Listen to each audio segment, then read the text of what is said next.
Hey, what's up, y'all? It's your man D Real again, and we will be continuing our It's Good to Be Bad series with obscure and interesting bad guys.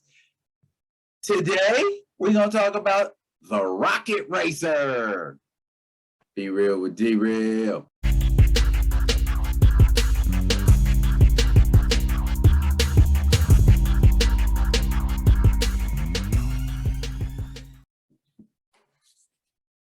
What up, y'all? It's your man D Real. Once again, and entertainment is what I do. Bringing you the finest in edutainment, aka Sesame Street for adults. Okay, this week I'm doing a series called "It's Good to Be Bad," and I'm tapping into a lot of obscure supervillains you may not even heard of, didn't even know they existed. You may or you may not know about the Rocket Racer. The Rocket Racer made his debut in The Amazing Spider-Man number 172 in September of 1977. Now, the Rocket Racer, or Robert Farrell, as he is known by the government, was taking care of his siblings because his mom died. And of course, when you're taking care of a bunch of siblings and you're a teenager, that's difficult to do, even when you're a science prodigy. So, because it's a comic book, Robert did the one thing that everybody always does in that situation: use his expertise to turn to a life of crime.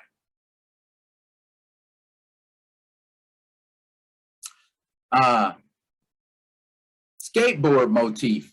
Don't know why he chose a skateboard motif, being a science and engineering prodigy, but it worked out. Jet-powered skateboard. I'm gonna go rob stuff and run away. And if anybody chases me, I can shoot some rockets at them. Sounds like that's about as far as Mr. Farrell thought it through.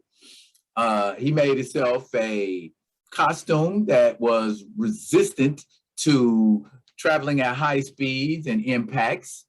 Of course, a jet-powered skateboard and gauntlets that fired micro rockets and were also able to deliver what was called a rocket-powered punch.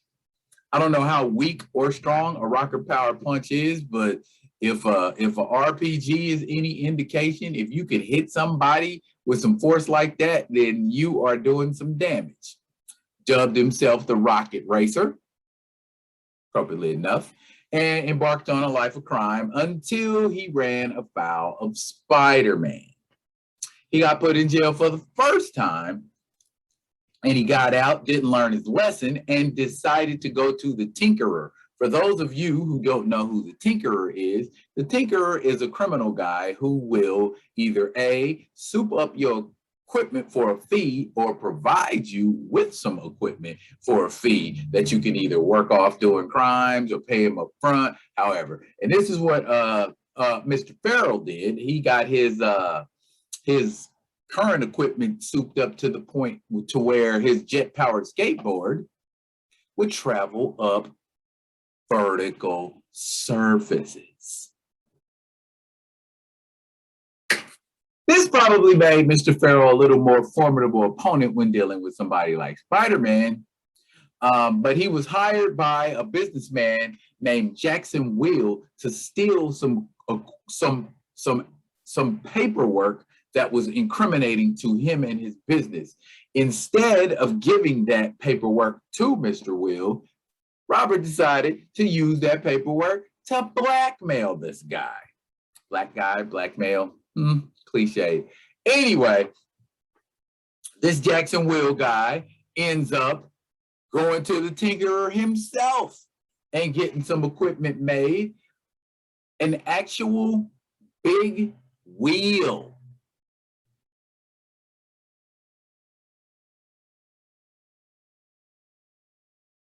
He even started calling himself the Big Wheel and drove all over town, smashing up stuff in an attempt to try to kill the rocket racer. And in one of those rare moments where Spidey, well, not rare, but in one of those moments where Spidey's feeling very sorry for folks, he decided to kick in and help the rocket racer. Big wheel crashes, falls in the Hudson River. More on that in a second. The Rocket Racer has worked with folks like Silver Sable and Outlaws. He even for a short time became a hero right after Civil War when they had that 50-state initiative thing and were recruiting people for their, 50-state initiative.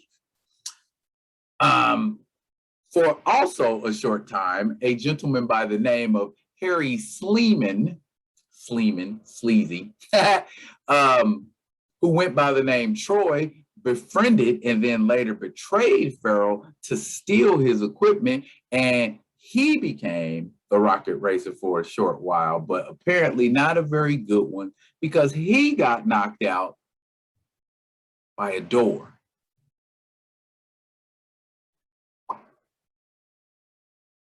Yeah.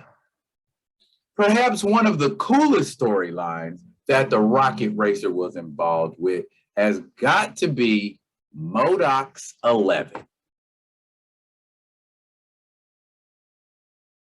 Now, Modox 11 is a story exactly like what you might think. It was Ocean's 11, except it was bad guys. Modoc apparently was the brains, or so he thought.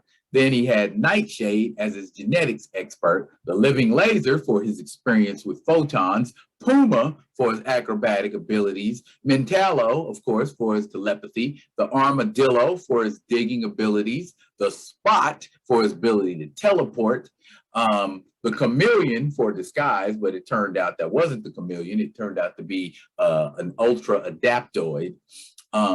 The Mandarin, who's the fence, who they were going to try to trick to buy into buying this device.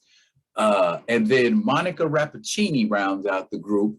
She turns out to be a scientist supreme for AIM, and her and this ultra adaptoid are the traders in the group. And of course, the Rocket Racer as the getaway expert.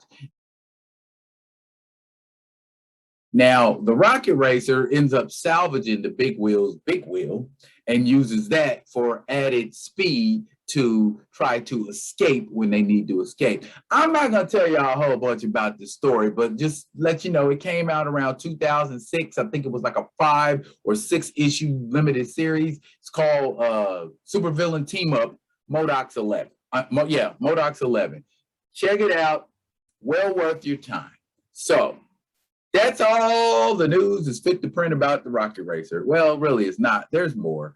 But that's all I'm giving you. If you want to learn more about the Rocket Racer, dig it up. He's an interesting, obscure character. What'd you think about it? Did you think he was cool? Did you think he was not cool? Have you read any Rocket Racer stories before? If you have, what's your favorite Rocket Racer story? If not, I can recommend some Rocket Racer stories, ain't a whole bunch of them, in the comments below. And as always, comment, like, and subscribe to the Be Real with D Real page. You'll get new material, and I will have some of that ready for you sooner than later. And until then, y'all be good and be good to each other.